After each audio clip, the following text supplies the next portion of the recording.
नमस्कार. New India career फोरममध्ये आपलं सर्वांचं स्वागत आहे.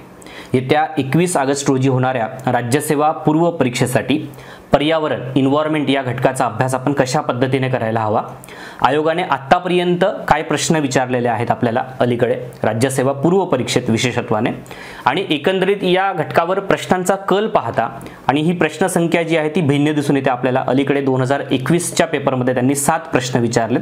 त्या प्रश्नांवर सुद्धा मी पुढे जाणार आहे. तत्पूर्वी आज आपण या सेशनमध्ये काही महत्त्वाच्या मूलभूत प्रश्नांना हात घालणार आहोत. पहिली गोष्ट, अभ्यासक्रम काय आहे, अभ्यासक्रमातील उपघटक जर आपण पाहिले तर ते उपघटक मुख्य भर कशावर असतो त्या उपघटकांमध्ये तेही सुद्धा आपण अभ्यासणार आहोत. त्यासोबतच आपला सोर्स काय असायला पाहिजे. सोर्स हा अतिशय महत्त्वाचा आहे, कारण बऱ्याचदा काय होतं की एन्व्हायरमेंट हा घटक आपण भूगोलाशी निगडीत करून अभ्यासतो, परंतु इथे आपल्याला 2 विषयांमध्ये एन्व्हायरमेंट दिसून येतो, म्हणजे पर्यावरण दिसून येतो. तो म्हणजे अर्थव्यवस्था, म्हणजे विकासाचं अर्थशास्त्र आपल्याला पूर्व परीक्षेमध्ये अपेक्षित आहे आपल्याकडून. म्हणजे आयोग आपल्याला त्या विकासाच्या अर्थशास्त्रावर प्रश्न विचारतो. जेव्हा विकासाचं अर्थशास्त्र आपण अभ्यासतो तेव्हा साहजिकपणे आपल्याला पर्यावरण अभ्यासावंच लागतं. मग तो शाश्वत विकास असेल किंवा इतर गोष्टी असतील, पर्यावरण आणि प्रदूषणाचे मूलभूत प्रश्न असतील. ठीक आहे. तर एकंदरीत प्युअर इकॉनॉमिक्स मधील काही प्रश्न असतात, परंतु विकासाच्या अर्थशास्त्रावर जास्त भर असतो. आणि एन्व्हायरमेंट हा जो स्पेशल विशेष जो घटक आहे तो आपल्याला साधारणतः 5 ते 6 प्रश्न, मी 2021चा उल्लेख करेल, 7 प्रश्न आपल्याला विचारले, त्यातला 1-2 रद्द पण केल्यात आता अलीकडे सेकंड आन्सर कीच्या वेळेस. राईट. आता या घटकाचा अभ्यास करत असताना जवळपास हा आपल्याला घटक 16 ते 18 गुण जे आहे ते आपल्याला देऊन जातो. जर 8 प्रश्न विचारत असतील तर जवळपास 16 गुणांचा हा घटक आहे असं म्हणण्यास काहीच हरकत नाही. बरोबर आहे. आता या घटकाचा अभ्यास करत असताना जर आपण सेक्शन्स पाहिले याच्यामध्ये, तर प्रामुख्याने मी आता याच्यात काही नोट केलेत जेणेकरून आता तुम्हाला ते प्रामुख्याने लक्षात यावेत यासाठी. आता पर्यावरणाचा अभ्यास करत असताना एक गोष्ट लक्षात घ्या, म्हणजे इकॉलॉजी म्हणजे परिस्थितिकी हा जो घटक आहे तो आपल्याला अभ्यासायचा आहे. त्यासोबतच बायोडायव्हर्सिटी म्हणजे जैवविविधता आपल्याला अभ्यासायचा आहे. त्यानंतर प्रदूषण, एकंदरीत प्रदूषण आणि हवामान बदल हा घटक आपल्याला यामध्ये अभ्यासायचा आहे. आणि हवामान बदलाला अनुसरून आणखी जे काही हरितगृह परिणाम असतील किंवा ओझोन थर असेल, विविध करार असतील, या सगळ्या गोष्टी अभ्यासायच्या आहेत. तर 4 सेक्शनमध्ये मी याला डिवाइड करतो. राईट. तर हे जे PDF आहे हे मी आपल्या टेलिग्राम चॅनलवर सुद्धा तुम्हाला शेअर करेल, जेणेकरून याचा सविस्तर तुम्हाला आढावा घेता येईल. याच्यामध्ये रेफरन्स पण इन्क्लूड करून दिलेले आहेत आणि ते घटकनिहाय, म्हणजे इव्हन आता बेसिक रेफरन्सकडे जाण्याआधी सुरुवातीला टॉपिककडे जाऊया आणि अलीकडे 2021 मध्ये काय प्रश्न विचारले त्याकडे जाऊया आणि त्याच्यानंतर आधीचे प्रश्न जाऊया आणि त्याच्यानंतर मग आपण सोर्सवर चर्चा करूया. तर सुरुवातीला मी आयोगाचा प्रश्न घेतो, म्हणजे तुम्हाला एक लक्षात येईल की आयोग नक्की आपल्याला काय विचारतोय. ठीक आहे. 2021 जर तुम्ही पाहिला तर जवळपास आपल्याला 7 ते 8 प्रश्न आपल्याला दिसतात. एक बघा ओव्हरलॅप होतात, काही काही घटक तुम्ही इकडून तिकडे इकॉनॉमिक्स मध्ये टाकता, काही घटक इकडे प्युअर इकॉनॉमिक्स एन्व्हायरमेंट मध्ये आपण टाकतो. सो ह्या सगळ्या गोष्टी, पण आकड्यावर न जाता आपण मुद्द्याला जाऊया. प्रजाती आणि प्रकार जोड्यालावा स्वरूपात प्रश्न विचारलेला होता बघा. भारतीय गेंडा, आशियातील हत्ती, वाळवंटातील कोल्हा वगैरे अशा स्वरूपाचे प्रश्न आता वाढू शकतात. अलीकडे आयोगाने राज्यसेवा पूर्व परीक्षेमध्ये जे काही बदल केलेत त्यामध्ये सीसॅट क्वालिफाय केला आणि पेपर आता UPSCच्या धर्तीवर होईल. मग UPSCच्या धर्तीवर होईल म्हणजे सीसॅट क्वालिफाय केल्यामुळे फक्त सीसॅटच UPSCच्या धर्तीवर होईल आणि GS होणार नाही असं गृहीत धरू नका आणि असा विचार करू नका. लक्षात घ्या, GS वर आधारित जेव्हा कट ऑफ लावायचा आहे किंवा त्याचा रिझल्ट लावायचा असेल तर GSची पण काठिण्य पातळी थोडीफार वाढू शकते आणि त्यातील प्रश्नांचं जी रचना आहे, प्रश्नांचं जे स्वरूप आहे ते सुद्धा थोडंफार बदलू शकते. त्यामुळे ह्या सगळ्या गोष्टींचा साकल्याने विचार करून आपल्याला इथून पुढे रणनीती आखायची आहे आणि त्यासाठीच आपण 100 डेज प्लॅन हा जो उपक्रम सुरू केलेला आहे. आता पहिला त्याचा पेपर 26 मेला होईल, त्याविषयी मी ऑलरेडी या आधीच्या विविध सेशन्समध्ये बोललेलो आहे. तर इथे प्रश्नांचं स्वरूप जर आपण पाहिलं तर थोडंसं UPSC कडे कल आपल्याला दिसून येईल आयोगाचा. ठीक आहे. म्हणजे प्रजाती म्हणजे स्पेशीज आणि टाईप जे आहेत अशा स्वरूपाचा प्रश्न याआधी विचारण्यात आलेला होता. मेन्समध्ये पण एन्व्हायरमेंट असल्यामुळे त्याचे पण प्रश्न आपल्याला इथे उपयोगी पडतील. त्यानंतर सेकंड प्रश्न होता बघा की घातक कचऱ्याची हालचाल. लक्षात घ्या, घातक कचऱ्याची हालचाल विकसित देशामधून कमी विकसित देशामध्ये होऊ नये यासाठी जे बेसल अधिवेशन जे आहे, लक्षात घ्या, या बेसल अधिवेशनाचं जे हा जो करार आहे यावर, ह्या आंतरराष्ट्रीय करारावर सह्या कधी झाल्या आणि कुठे झाल्या, म्हणजे त्याचं ठिकाण आणि त्याची पर्टिक्युलर डेट, अशा स्वरूपाचा प्रश्न याआधी आला होता का, तर आला होता. बायोडायव्हर्सिटी कन्व्हेन्शनवर 2019 मध्ये तो प्रश्न विचारलेला होता आणि सेम त्याच स्वरूपाचा प्रश्न हा इथे आलाय. म्हणजे आयोगाच्या प्रश्नांचा ट्रेंड जर तुम्हाला तो लक्षात आला तर त्याचा फायदा तुम्हाला पुढच्या परीक्षेमध्ये नक्की होऊ शकतो. प्रश्न सतत वाचत राहणं, लक्षात घ्या, प्रश्न सतत वाचत राहणं, ते स्वतःजवळ ठेवणं म्हणजे फक्त त्या कोपऱ्यामध्ये आहेत माझ्याकडे 21,000 23,000 25,000 प्रश्नसंच आहे पण तो आहे हे उपयोगाचं नाहीये. त्यातले उपघटक निहाय मी प्रश्न सोडवले आहेत का हे महत्त्वाचं आहे, लक्षात घ्या. ठीक आहे. त्यानंतर नेक्स्ट महत्त्वाचा प्रश्न आहे की औद्योगिक प्रदूषित पाण्याचा पुनर्वापर म्हणजेच ग्रीन डॉट कार्यक्रम याची सुरुवात कोणत्या देशात झालेली होती? परिसंस्थेची रचना व तिच्या कार्याचा अभ्यास म्हणजे परिस्थितिकी ही व्याख्या कोणी केली? अशा स्वरूपाचे प्रश्न आले आहेत का? हो, आले आहेत. ओझोन मध्ये घट झाल्याने जीवसृष्टीवर खालीलपैकी कोणते परिणाम होतात? मी थोरली सांगतोय तुम्हाला, लक्षात घ्या. एक ब्रॉडली सांगतोय की सेन्स यावा तो की काय प्रश्न विचारले जाऊ शकतात. नीती आयोगाचा जो काही त्रैवार्षिक आराखडा आहे त्याची उद्दिष्ट काय होती? अशा स्वरूपाचा प्रश्न असेल. या वातावरण बदलाबाबत राष्ट्रीय कृती नियोजन यांची शिफारस काय आहे किंवा काय शिफारस करते? म्हणजे NAPCC यावर प्रश्न होते का? तर होते. त्यामुळे रिपीटेड टॉपिक्स तुम्हाला काही दिसतील, मी त्याचा सुद्धा आढावा याच्यामध्ये घेणार आहे की काय टॉपिक्स आपल्याला रिपीटेड आहेत आणि ते कुठून वाचायचे. ठीक आहे. त्यानंतर याच्या अलीकडचे प्रश्न बघूया, म्हणजे 2019 ते मग त्याच्या अलीकडचे प्रश्न जर आपण पाहिले तर बघा, कन्व्हेन्शन ऑन बायोडायव्हर्सिटीची कधी अंमलात आला असं पर्टिक्युलर डेट त्यांनी विचारलेली होती 19 मध्ये. म्हणजे आता 2021 मध्ये आलेला प्रश्न हा 19च्या प्रश्नाची साधर्म राखतो का? तर 100% राखतो. त्यामुळे आपल्याला काय लक्षात घ्यायचं आहे की प्रिव्हियस इयर क्वेश्चन्स जर सतत वाचले तर त्याचा फायदा इथे होतो.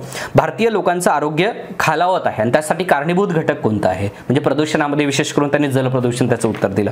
इफेक्ट ऑन एरोसोल्स जे आहे, सूक्ष्म तुषारांचा हवामानावर काय परिणाम होतो? हरितगृह वायूंचा परिणाम काय आहे? वेस्ट डिस्पोजल मेथड जी आहे ते काय आहे? आता उदाहरणार्थ अशा स्वरूपाचे जे प्रश्न म्हणजे कुठून तरी येतात असं काही नाहीये. बघा, आता उदाहरणार्थ तुम्हाला सोर्स जर माहित झाला, उदाहरण आरोग्य आणि पर्यावरण हे जे मासिक आहे, योजना मासिक, हे अलीकडचं मासिक आहे जून 2021चं. या जून 2021च्या मासिकामध्ये त्यांनी एक ऑलरेडी एक लेख आहे बघा याच्यामध्ये, ई कचरा व्यवस्थापन. रिचा रश्मी या अमेरिकेतल्या एका विद्यापीठामध्ये प्राध्यापक आहेत. 43 पेज क्रमांकावर हा लेख आहे. तर ई कचऱ्या संदर्भात महत्त्वाचा आहे ना तो. ई कचरा प्रश्न विचारला जाऊ शकतो, एक्सपेक्टेड आहे. त्याच्यामुळे तुम्ही असे जे सोर्स आहेत ते टॅप करणं पण गरजेचं आहे. मग आता ई कचरा आपण आपल्या मूलभूत पुस्तकांमध्ये पण वाचतो, परंतु इथे जास्ती प्रामुख्याने त्यावर करंट अफेअर्सशी निगडीत काही गोष्टी देऊन आंतरराष्ट्रीय स्तरावर काय प्रयत्न केले जात आहेत वगैरे या स्वरूपाचा जो लेख आहे, तर असे लेख आपल्याकडून जायला नको. किंवा मराठी विज्ञान परिषदेचे जे काही लेख लोकसत्ताला येतात ते पण आपण सतत वाचत राहणं फार गरजेचं आहे. ठीक आहे. नेक्स्ट आहे की प्रदूषण आणि माध्यम, म्हणजे एक जोड्या लावा स्वरूपात प्रश्न विचारलेले आहेत. प्रश्नांचं स्वरूप पण टॅप करायला पाहिजे की प्रश्न एखाद्या घटकावर विचारला जातोय, म्हणजे परिस्थितिकीवर या घटकावर प्रश्न विचारला जातोय तर जोड्या लावा स्वरूपात प्रश्न येण्याची शक्यता फार कमी असते. परिस्थितिकी या घटकावर पूर्व परीक्षेचा मी विचार सांगतोय, लक्षात घ्या. परिस्थितिकी या घटकावर व्याख्या, बायोमॅग्निफिकेशन काय आहे, बायोरेडिएशन काय आहे, अशा स्वरूपाचे इकोटोन काय आहे, मग हे जे काय आहे, निशे काय आहे, तर अशा स्वरूपाचे व्याख्या स्वरूपात किंवा कन्सेप्ट बेस्ड क्वेश्चन्स जे आहेत ते जास्त दिसून येतात. त्यामुळे त्याचं स्वरूप आपल्याला लक्षात घ्यायला पाहिजे. त्यानंतर जागतिक ओझोन दिन मग कधी साजरा, फॅक्च्युअल काही डेटा विचारला जाऊ शकतो. ग्रीन हाऊस गॅस मानवनिर्मित पूर्णता जो आहे तो क्लोरोफ्लोरोकार्बन या संदर्भातला होता. इकोटोनवर प्रश्न आलेला आहे. जागतिक हवामान बदल जे आहे ते का होत आहे, याची कारणं काय आहेत? मग 8,000 वर्षापासूनची जंगलतोड झाली, आग लागली किंवा एकंदरीत अतिचरण जे आहे ती झालेली आहे किंवा औद्योगिक क्रांती हे त्यामागचे घटक आहेत वगैरे. ग्रीन क्लायमेट फंड स्थापन कधी झाला यावर प्रश्न होता. म्हणजे एकंदरीत काय प्रश्न काय आहेत आणि त्या प्रश्नांवर आता उत्तर आंतरराष्ट्रीय आणि राष्ट्रीय पातळीवर काय शोधले जात आहेत, हा एकंदरीत पर्यावरणाच्या अभ्यासाचा कल असायला पाहिजे. प्लास्टिक कचरा 1991 यानुसार जाडी जी आहे प्लास्टिकची ती किती मायक्रॉन मध्ये असेल वगैरे हा स्वरूपाचा प्रश्न आहे. कार्बन मुक्त राज्य कोणतं होतं? बायोडायव्हर्सिटी हॉटस्पॉट जे आहेत म्हणजे वेस्टर्न घाटवर प्रश्न विचारलेला होता. ओझोन होलवर प्रश्न आहे 1985 कधी घडली होती घटना वगैरे. कोणता देश सर्वाधिक ग्रीन कार्बन उत्सर्जन करतो? चीनवर प्रश्न होता. जे प्रकल्प आहेत बायोडायव्हर्सिटी रिलेटेड म्हणजे सिंह प्रकल्प आहे, वाघऱ्या प्रकल्प आहे किंवा मगरमच्छ प्रकल्प आहे, याचा क्रम आपल्याला लक्षात घ्यायचा आहे. तर काही महत्त्वाचे मूलभूत क्रम जे आहे ते लक्षात घ्यायला पाहिजे. सो एकंदरीत अशा पद्धतीने प्रश्न आहेत. आणखी बरेचसे प्रश्न मी तुम्हाला याच्यामध्ये सांगू शकतो. पहिले कार्बन मुक्त राज्य कोणते? नायट्रोजन स्थिरीकरण मूलभूत घटक कोणते? कोणत्या वायूमुळे मुख्यत्वे ओझोनचा जो ऱ्हास आहे तो घडून आलेला होता. डिकम्पोजर्स म्हणजे काय आहे, भारतातील पहिले राष्ट्रीय उद्यान जिम कार्बेट संदर्भात प्रश्न होता. चक्रीवादळांवर प्रश्न होता. बायोमॅग्निफिकेशन काय आहे, म्हणजे जस्ट मी तुम्हाला सांगतोय जैवविविधतेच्या ऱ्हासासंदर्भातले घटक कोणते, सुपोषण युट्रोफिकेशन काय आहे, नष्ट प्रजाती ज्या आहेत भारतातल्या त्या कोणत्या आहेत. मग एक लिस्ट करायला पाहिजे. गुगलचा जास्तीत जास्त वापर आपल्याला करायला पाहिजे. आता हे झालं प्रश्नांचं स्वरूप, लक्षात घ्या प्रश्नांचं स्वरूप. आता मी तुम्हाला काही घटक नाही आहे, काही सोर्स सांगेल. आता परिस्थितिकी इकॉलॉजी या घटकावर जर आपण पाहिले तर साधारणतः त्या 7 ते 8 प्रश्नांमध्ये 1 ते 2 प्रश्न ह्या इकॉलॉजीवर आधारित असतील, लक्षात घ्या. ठीक आहे, या इकॉलॉजीवर काय विचारलं जाऊ शकतं की इकोटोन आहे किंवा बायोमॅग्निफिकेशन आहे, बायोम आहे, अन्न साखळी म्हणजे फूड वेब आहे, लक्षात घ्या. ठीक आहे, अन्न जाळे जे आहेत लक्षात घ्या ते पण विचारलं जाऊ शकतं. राईट, म्हणजे फूड चेन फूड वेब यातला बेसिक डिफरन्स काय आहे, आपल्याला काय करता येऊ शकतं. मग बेसिक स्वतः लक्षात घ्या, स्वतः नोट्स काढणं आणि त्याचं जे बेसिक पुस्तक आहे त्याचं वाचन करणं. आता 11व्या वर्गाचं हे जे पुस्तक आहे बघा, 11व्या वर्गाचं जे पुस्तक आहे याच्यामध्ये आहे ना बऱ्याच चांगल्या गोष्टी ज्या आहेत याच्यामध्ये दिलेल्या आहेत. आता उदाहरणार्थ त्याच्यामध्ये चॅप्टर वाईज मी तुम्हाला हे जे PDF शेअर करणार आहे टेलिग्रामला, याच्यामध्ये कुठल्या इयत्तेच्या कुठल्या घटकामध्ये 11वीचं घटक क्रमांक 2 जो आहे तो परिसंस्था या घटकावर आधारित, म्हणजे परिसंस्था नावाचं घटक आहे. मग 11वीचं चॅप्टर 2 लगेच परिसंस्था ओपन करायला पाहिजे. आपल्याला हे माहिती असायला पाहिजे की मी इकॉलॉजी हा घटक कुठून वाचणार आहे, सोर्स काय आहे माझा. मग मी सोर्स आहे माझं 11वी 12वीची पुस्तकं, पण 12वीच्या याच्यात आहे की 11वीच्या याच्यात आहे, 11वी मध्ये आहे. म्हणजे मी उघडेल तेव्हाच मला माहिती असायला पाहिजे असं नाहीये. मला सहज माहिती असायला पाहिजे की मी 11वीचं चॅप्टर 2 आहे ते इकॉलॉजीशी रिलेटेड आहे आणि त्यातल्या ह्या बेसिक गोष्टी आहेत त्या मी करणार आहे आणि त्याचं हे 1 पानाचा माझा नोट्स आहे. तर अशा पद्धतीने जर तुम्ही अप्रोच ठेवला तर तुमचा फायदा म्हणजे चांगला होईल आणि येत्या काळामध्ये लवकर अभ्यास त्याचा होईल. आणि आपण पहिली गोष्ट काय करायला पाहिजे की जास्तीत जास्त MCQ कडे कल आपला असायला पाहिजे. जसं आपला आता 100 डेज प्लॅन आहे, याविषयी मी ऑलरेडी टाइम टेबल तुमच्यापर्यंत दिलेला आहे. तर या 100 डेज प्लॅनमध्ये बघा की 2दा आपला पर्यावरण आहे. एक आहे तिसरा पेपर जो आहे आपला जो 15 जूनला होणार आहे, त्याच्यामध्ये विज्ञान पर्यावरण आणि नोव्हेंबर-डिसेंबरच्या चालू घडामोडी. तर या विज्ञान पर्यावरणामध्ये पर्यावरणाचे 40 प्रश्न, विज्ञानाचे 40 प्रश्न आणि करंट अफेअरचे पण 20 प्रश्न, असे 100 प्रश्नांचा जो आपला पेपर आहे तर असे 2दा म्हणजे 40-80 प्रश्न आणि संपूर्ण अभ्यासक्रमावरचा जवळपास 7-8 प्रश्न म्हणजे ते 30 प्रश्न, म्हणजे जवळपास 100 ते 110 प्रश्न आपण आपल्याकडून करत आहोत. आणि आयोगाने विचारलेले या आधीचे साधारणतः 50 प्रश्न जर तुम्ही वेगवेगळ्या परीक्षांचे जर तुम्ही केलात तर साधारणतः 150-200 प्रश्नांवरून एक ट्रेंड आपल्याला लक्षात येऊ शकतो की आपल्याकडून काय अपेक्षित आहे, लक्षात घ्या. ठीक आहे, तर परिस्थितिकी इकॉलॉजीसाठी मी तुम्हाला सांगेल की 11वीचा जो चॅप्टर 2 आहे तो व्यवस्थित करा. रंजन कोळंबे किंवा मराठीतून वाचत असाल तर तुम्ही रंजन कोळंबे किंवा युनिक अकॅडमीचं पण पुस्तक आहे तुषार घोरपडे सरांचं, किंवा तुम्ही इंग्रजी या भाषेतून वाचत असाल तर मग तुम्ही शंकर IASचं पुस्तक वाचू शकता किंवा अदर सोर्सेस जे आहेत काही नोट्स असतील विजनचे वगैरे ते वाचू शकता. पण मला असं वाटत नाही की 7 ते 8 प्रश्नांसाठी तुम्ही कुठपर्यंत जायला पाहिजे आणि त्यातल्या त्यात इकॉलॉजी मला एवढ्या 2 प्रश्नांसाठी विचारलं जात आहे तर मी कुठपर्यंत जायला पाहिजे, ती डेप्थ काय असायला पाहिजे हे पण तुम्ही ध्यानात घेणं फार गरजेचं आहे. इकॉलॉजी या घटकावर काही बेसिक कन्सेप्टचे काही सेशन्स मी आपल्या 100 डेज ऑनलाईन बॅचमध्ये मी घेणार आहे, त्यामुळे तुम्ही त्याचा फायदा नक्की होईल. आणि या बॅचमध्ये शिकवण्याचा जो माझा ट्रेंड असेल तो पिक्चर टाईप असेल. म्हणजे उदाहरणार्थ आता मी तुम्हाला याच्यामध्ये दाखवतो. म्हणजे उदाहरणार्थ एखादी गोष्ट तुम्ही वाचलात, आता बायोडायव्हर्सिटीचे माझ्याकडे नोट्स आहेत. बायोडायव्हर्सिटी हा घटक तुम्ही वाचताय, परंतु तुम्हाला त्यातले जे लेवल्स आहेत, आता लेवल्स ऑफ बायोडायव्हर्सिटी हे घटक वाचताना तुम्हाला टेक्स्ट वाचण्यापेक्षा पिक्चर टाईप जर तुम्ही वाचलं तर ते जास्त काळ लक्षात राहील. उदाहरणार्थ आता याच्यामध्ये मी हे दाखवतोय बघा. आता याच्यामध्ये काय केलंय की level of biodiversity ecosystem diversity असेल किंवा स्पेशीज डायव्हर्सिटी असेल किंवा जेनेटिक डायव्हर्सिटी असेल, म्हणजे याचं चित्र आहे याच्यामध्ये. चित्र असल्यामुळे ते लगेच लक्षात राहतं आपल्याला एक्झाममध्ये. किंवा आता उद्या टाईप ऑफ डायव्हर्सिटी आहे, म्हणजे डायव्हर्सिटीचे जे प्रकार आहे टेक्स्ट जर तुम्ही वाचायला गेलात लक्षात घ्या तर ते फार काळ लक्षात राहणार नाही किंवा त्याची जास्त रिव्हिजन करावं लागेल. त्याच कम्पेअर टू जर तुम्ही पिक्चर टाईप वाचला तर त्याचा फायदा होईल. आणि लेक्चर्समध्ये किंवा इतर माध्यमातून शिकवताना माझा हाच ट्रेंड राहिलेला आहे की जास्तीत जास्त पिक्चर टाईप शिकवा, पिक्चर द्या विद्यार्थ्यांना, जेणेकरून ते जास्त काळ लक्षात राहील, लक्षात घ्या. ठीक आहे, आता याच्यामध्ये बघा उदाहरण म्हणून मी दाखवतो तुम्हाला. आता स्पेशीज डायव्हर्सिटी आहे, हॅबिटेट डायव्हर्सिटी आहे, म्हणजे हे एक पिक्चर याच्यामध्ये दिलेलं आहे. इथे तुम्हाला ट्री डायग्राम दिसेल. सो अशा पद्धतीने जर तुम्ही काही स्वतः त्यावर प्रयत्न करत गेलात आणि इथून तर होतेच आहे, त्यात काही शंकाच नाहीये. सो हा आमचा प्रयत्न असेल जेणेकरून जास्तीत जास्त मार्क्स कव्हर करता येईल. यावर्षी बघा मी थोडासा वेळ घेतोय तुमचा, परंतु आणखी मला काही गोष्टी शेअर करायच्या आहेत तुम्हाला की यावर्षीचा जो GSचा पेपर आहे तो अतिशय महत्त्वाचा आहे. आणि कुठल्याही परिस्थितीत आपल्याला जर ही मुख्य परीक्षा द्यायची असेल तर आपला ॲट एनी हाऊ तुम्ही कामाला लागणं गरजेचं आहे. कारण आता पुरेसा कालावधी आपल्याकडे आहे आणि या कालावधीमध्ये हे सगळं शक्य आहे जर तुम्ही ते प्री प्लॅन व्यवस्थित केलात तर. आज काहीतरी घेतलं आणि लगेच उद्या काहीतरी घेतलं असं केलात तर ते काही होणार नाहीये. म्हणूनच तो प्लॅन आपण तुमच्यापर्यंत दिलेला आहे. मी परिस्थितीच्या बाबतीत बोललेलो आहे, सोर्स काय असायला पाहिजे, 11वीचं पुस्तक सांगितलं, कोडंबे किंवा घोरपळे यांचं जे पुस्तक आहे रेफरन्स म्हणून तुम्ही वापरू शकता. त्यानंतर मग जैवविविधता आहे, मग बायोडायव्हर्सिटीमध्ये याच्यामध्ये 11वीचं घटक क्रमांक 3 जो आहे तो तुम्ही याच्यामध्ये वाचायला पाहिजे. ठीक आहे. त्यानंतर मग याच्यामध्ये काय करायला पाहिजे, बायोडायव्हर्सिटीमध्ये काय करायला पाहिजे, तर भारत केंद्रित अभ्यास अपेक्षित आहे. म्हणजे काय, तर उदाहरणार्थ भारतातील जैवविविधता असतील, हॉटस्पॉट्स असतील, जैवविविधता संरक्षण आहे, मग त्यामध्ये विविध प्रकल्प आले, कार्यक्रम असतील, कायदे आहेत, जागतिक आणि भारताची तुलना आपल्याला करायला पाहिजे. जग काय करते, भारत काय करते, भारताने कुठल्या कन्व्हेन्शनला कधी रॅटिफाय केलं, कधी सही केली, वगैरे वगैरे या सगळ्या गोष्टी. रामसर स्थळे जे आहेत, मग अलीकडे कुठलं रामसर स्थळ त्याला मान्यता दिलेली आहे, राईट. विविध करार आणि कायदे हे करायला पाहिजे. आणि वारसा स्थळे, जागतिक वारसा स्थळे एकतरी प्रश्न आपल्याला विचारला जाऊ शकतो. इंटरनेटचा चांगला वापर करा. पुस्तकामध्ये बऱ्याचदा टेक्स्ट जास्त असते, पिक्चर जास्त नसतात. वेबसाईट्स वगैरे तुम्ही बघितला तर त्याच्यामध्ये काही हे असतात, बॉक्स असतात, ते बॉक्सेस वगैरे आपल्याला कामी पडू शकतात.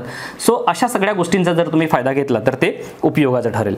तर हे सगळ्या गोष्टी करत असताना आधी आयोगाचे प्रश्न पण पाहणं गरजेचं आहे. मग ते आयोगाने पूर्व परीक्षेत विचारलेले असतील आणि किंवा मुख्य परीक्षेमध्ये विचारलेले असतील, फॉरेस्टच्या एक्झाममध्ये विचारलेले प्रश्न असतील, UPSCच्या पूर्व परीक्षेत विचारलेले प्रश्न असतील, या प्रश्नांवर जर तुम्ही जास्तीत जास्त भर दिला तर त्याचा फायदा तुम्हाला नक्की होईल.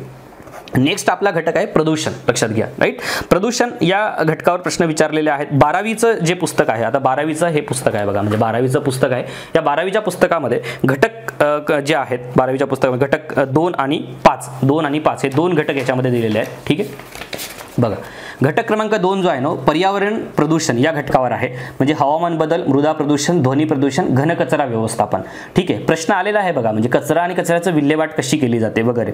त्यानंतर 5वा जो घटक आहे तो जल सुरक्षा आहे. आणि जसं मी तुम्हाला सांगितलं की मी काही सोर्सेस, आता उदाहरणार्थ आरोग्य आणि पर्यावरण यामध्ये आहे, किंवा जल जीवन अभियान, आता हे मासिक आहे बघा, जल जीवन अभियान हर घर जल नावाचं एक मासिक आहे, एप्रिल 2021 आहे, अलीकडचे आहेत हे सगळे. हवामान बदल आणि जल व्यवस्थापन उपाययोजना अशा स्वरूपाचं एक आर्टिकल आहे याच्यामध्ये बघा, राईट. दुरबुडे यांचं एक आहे, मधुकर अर्दड आणि दुरबुडे, 41 पेज क्रमांकावर आर्टिकल आहे, ते तुम्ही नक्की वाचायला पाहिजे.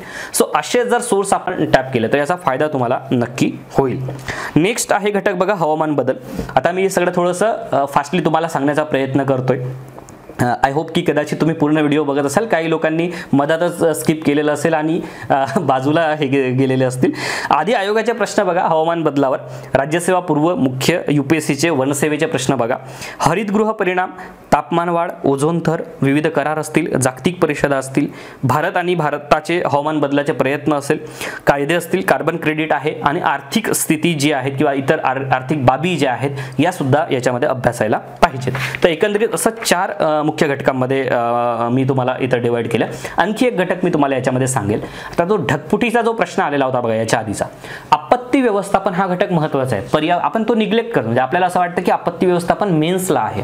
मेन्सला जरी असला तरी तो प्रिलिम्समध्ये एकतरी प्रश्न हा आपत्ती व्यवस्थापनावर असतो. तर त्याच्यामुळे मग NDRFची स्थापना कधी झाली वगैरे वगैरे ह्या सगळ्या गोष्टी असतील. म्हणजे एकंदरीत इन्स्टिट्यूशनल जो भाग आहे तोही विचारला जातो, कायद्याचा जो भाग आहे तोही विचारला जाऊ शकतो. आता कोरोनामध्ये आपत्ती व्यवस्थापन कायदा नेहमीच चर्चेत राहिलेला आहे, तर तो तुम्ही नीट करा. आणि त्याच्यानंतर नेक्स्ट महत्त्वाचा जो भाग आहे तो म्हणजे आपत्ती व्यवस्थापनाच्या संदर्भात सरकारचे प्रयत्न असतील किंवा अशा काही घटना घडलेल्या होत्या का या संदर्भातल्या, महाराष्ट्रात विशेष करून, मग त्याचाही अभ्यास आपल्याला अपेक्षित आहे. मेन्सच्या प्रश्नांचा फायदा तुम्हाला याच्यामध्ये नक्की होईल, राईट. मी आता तुम्हाला दोन्ही पुस्तकं सांगितले आहेत, 11वी 12वीचं.